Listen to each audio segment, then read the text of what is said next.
look at free translation, right? So three kinds of translations. Number one, literal translation or formal correspondence, right? There we saw that one. See, literal translation or formal correspondence. That's number one.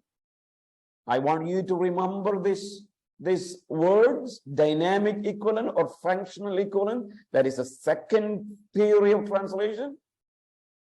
And third is free translation or paraphrase. Now, the intent of the free translation is to render scripture in the most simple and easily understood way possible. That is the intent. These translators want people to understand Bible easily. So their translation convey ideas, but with less concern about exact words in the original language. They're not really concerned about the exact words in the original language, but what is that idea? That idea I wanted to communicate. So, for example, you have a Living Bible, Phillips translation, the Message. So these are all some of the translations. Free translation tend to be careless with the original word,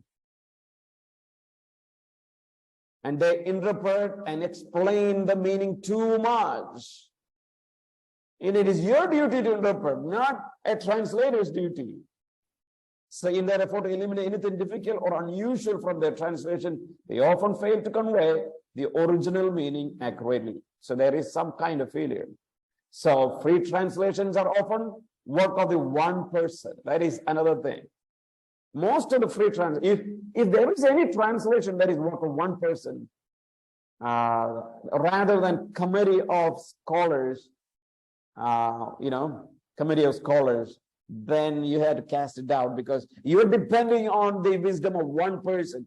A verse is not discussed, but I observed when Legacy, the new translation, Legacy Bible came out. There are a number of scholars, professors, who teach in a seminary, worked behind it to make a smoother, maybe a little more better, the NASB translation. So there are many scholars gathered together. There are maybe more than 40 scholars for KJV, I think, when translated. So, but these free translations are usually work of one person. Now, free translations are most like running commentaries than faithful reproduction of the original words. Okay, so that is also we need to understand. Now, reading a free translation can be somewhat helpful, but one should not use free translation as a primary text in preaching and teaching. Do not use for preaching and teaching. Maybe for your study, you can use. Free translation have no value for Bible study, right? For someone who prepares a sermon, a lesson, have no value these translations have no value for them. All right. So I would say both formal equivalent versions and functional equivalent, that is dynamic versions, have strength and weakness, but both are useful tools for the students of the word. Both are useful.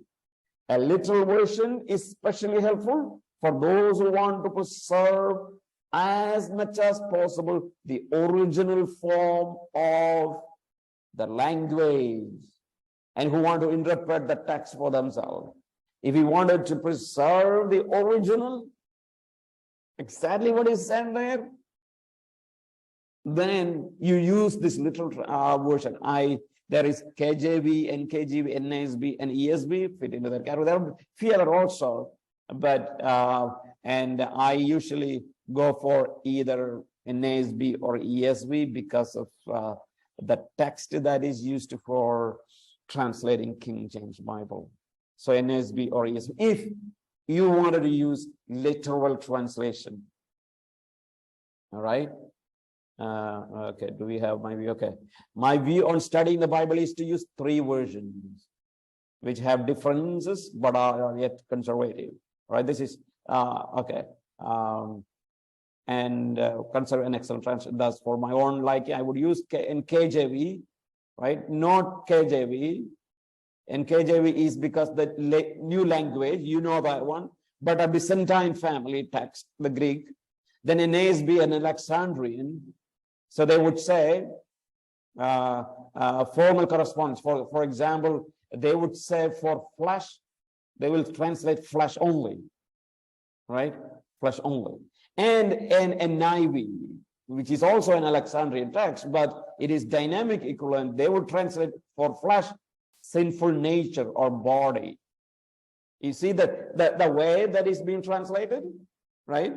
So yeah, for a Byzantine family of Greek text, NKJV we can use, and then for Alexandrian literal translation we can use an NASB and an NIV. So if you wanted to use a text from Byzantine family, remember Byzantine family that we told, there are 5,000 manuscripts, and these 5,000 manuscripts are divided into 4 families.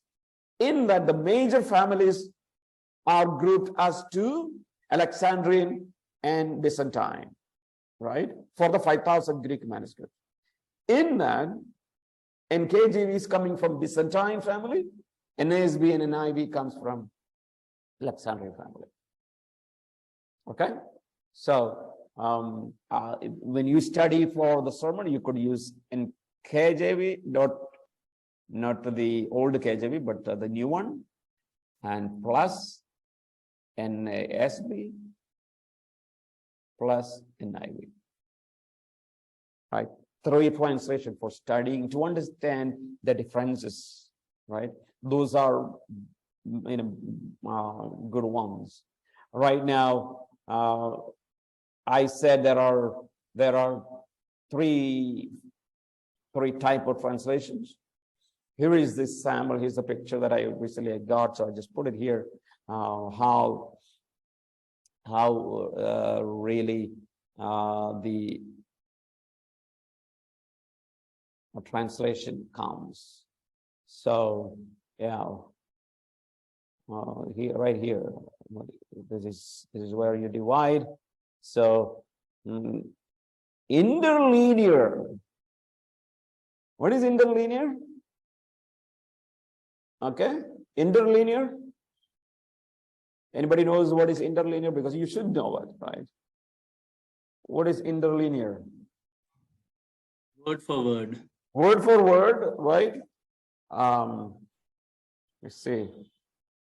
Interlinear. Linear. And we have Bible hubs. Okay. If you go to interlinear Bibles, okay. All right, now stop sharing this one here. I'm going to show you.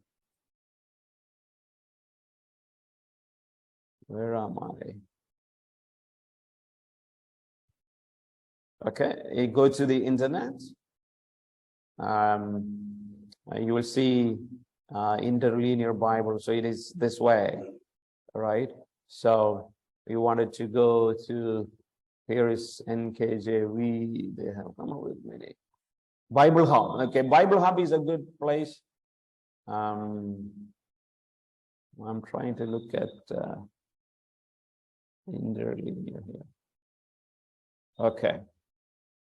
This is what interlinear will be like. It says Bershit bara Elohim ed hashamayim ve'ed ha'eretz.